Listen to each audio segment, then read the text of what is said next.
For Father John, funerals had become a routine.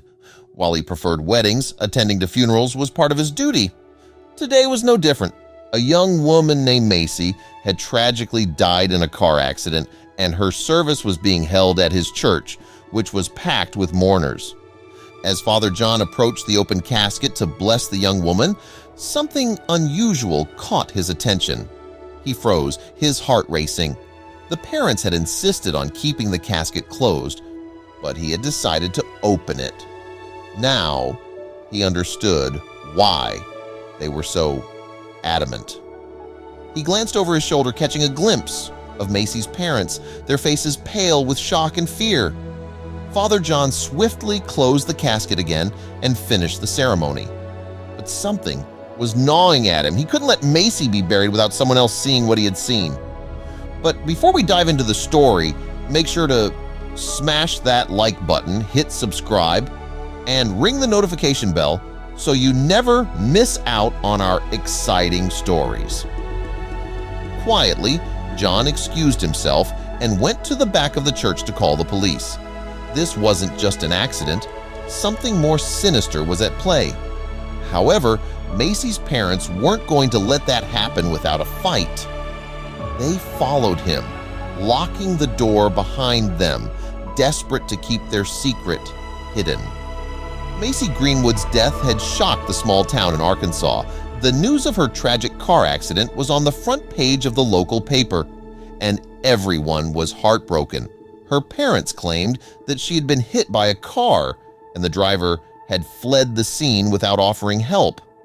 The lack of witnesses made it difficult for the authorities to identify the person responsible. Sympathy poured in from the town, with neighbors offering support to the grieving family, even covering the funeral costs. Yet, some residents couldn't help but notice the parents' strange behavior. They refused to speak much about the accident, raising questions in the minds of the townsfolk. What were they hiding? As the funeral day approached, the family wanted to ensure that everything was perfect. Everyone in town was religious, and the ceremony would be held in the local church, a place of pride for the community. Macy was a friendly, outgoing girl, and her parents wanted the whole town to be able to say a proper goodbye. On the day of the funeral, the church was filled with mourners. Macy's closed casket sat at the foot of the altar, just as her parents had requested. The mood was somber. No one could believe such a tragedy had struck their small town. Father John, an experienced priest, led the ceremony. As he was about to give his blessing, he felt uneasy.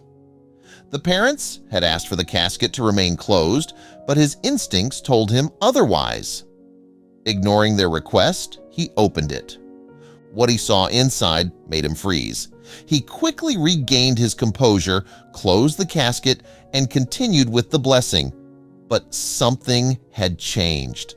When he looked up, Macy's parents stared at him with a look of terror in their eyes. John knew something was terribly wrong. As soon as the service ended, he made sure no one else touched the casket and slipped away to call the police. He couldn't allow Macy's body to be buried without an investigation. But just as he was making the call, Macy's parents stormed into the back room, determined to stop him from revealing the truth. The parents were desperate. They begged Father John to call off the police, offering him anything they could think of. When that didn't work, Macy's father resorted to threats. Father John, an old man, felt a surge of fear wash over him.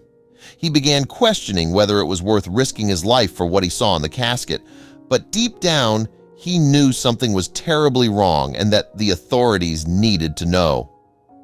As the police were on their way, Father John ordered the guests to leave the church, hoping to avoid further complications. Macy's parents, however, were terrified, not just of being caught, but also for their own safety.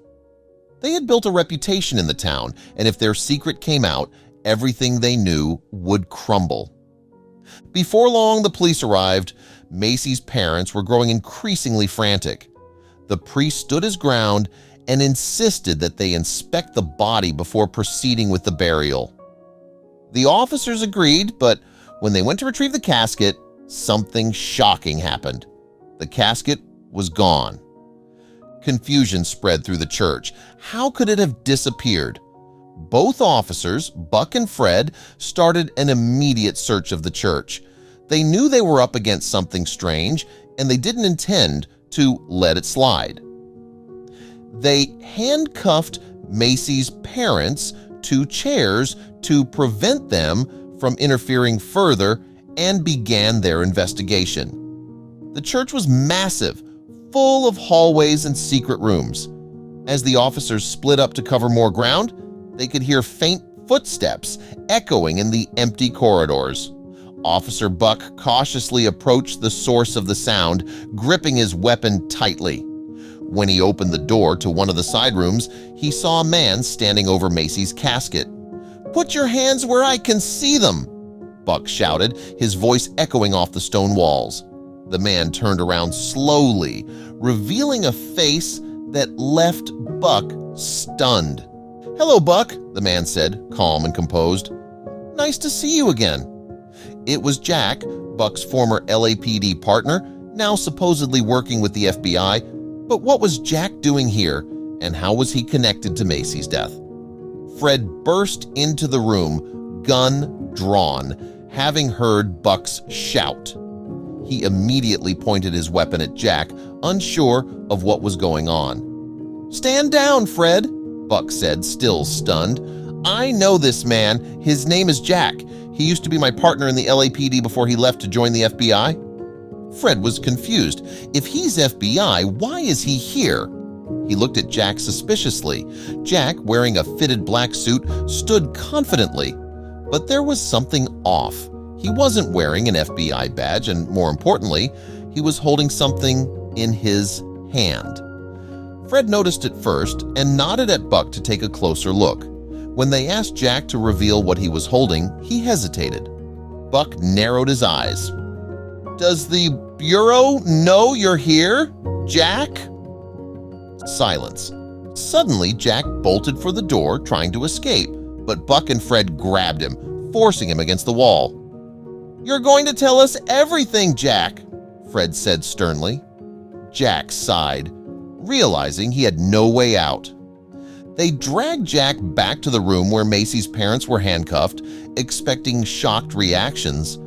But Macy's parents didn't look surprised at all. Instead, they seemed disappointed. Jack sat across from them, looking down in defeat. The tension in the room was palpable. After a long, uncomfortable silence, Jack finally spoke. "I'm sorry," he said, his voice full of regret. "I failed you."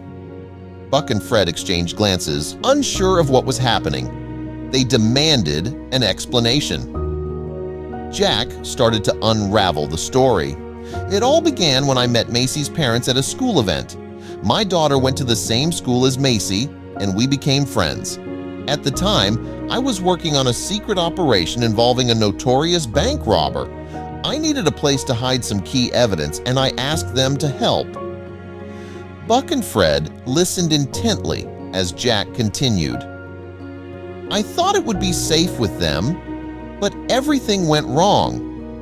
Macy's parents were supposed to keep the evidence hidden, but then Macy went missing." Jack's voice trembled as he continued his confession. "I wasn't paying attention the day Macy disappeared. She had come over to play with my daughter, and I thought her parents had picked her up. But when I saw the news the next day, I realized that wasn't the case." He paused, looking at Macy's parents, guilt filling his eyes. "I searched their house for the evidence I had given them, but it was gone. That's when I knew something had gone terribly wrong. I had no idea that Macy's death was tied to it." Fred stepped forward, his voice tense. "What evidence are we talking about, Jack?" Jack slowly opened his hand, revealing a small silver disc with the letters FBI stamped across it. "This disc holds information on the bank robber's criminal network. It was the key piece of evidence in my investigation. Macy's parents hid it inside her coffin, thinking no one would ever look there. Buck and Fred were shocked. The pieces were finally coming together. Macy's death wasn't just a tragic accident, it was part of something much darker. Just then, Macy's father spoke for the first time. "We didn't want any of this to happen. We thought we were helping Jack with his investigation, but when Macy went missing, we didn't know what to do. We thought if we hid the evidence in the coffin, it would all go away." Buck shook his head in disbelief. "But Macy's death? How did that happen?" Macy's mother, her voice barely above a whisper, answered, "It wasn't supposed to happen. She overheard something she shouldn't have. She knew too much and—" Her voice broke off into sobs. "We didn't mean for this to happen. We just wanted to protect our family." The room was filled with a heavy silence as the weight of the parents' confession sank in. Buck and Fred were horrified. They had come expecting a routine investigation, but now they were dealing with a conspiracy that had led to the death of an innocent girl. As the officers prepared to take Macy's parents into custody, Jack hung his head in shame.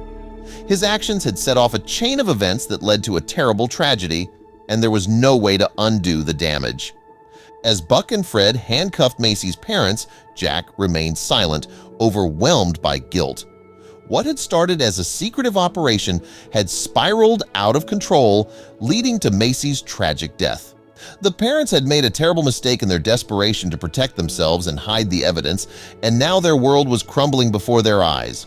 Fred looked at Jack with disappointment.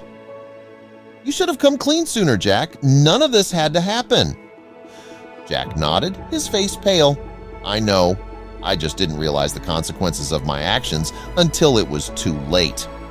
The officers led Macy's parents out of the church, the sorrow of their situation evident in every step they took.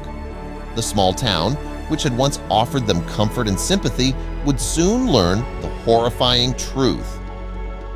Their daughter's death was no accident, and the entire community had been misled.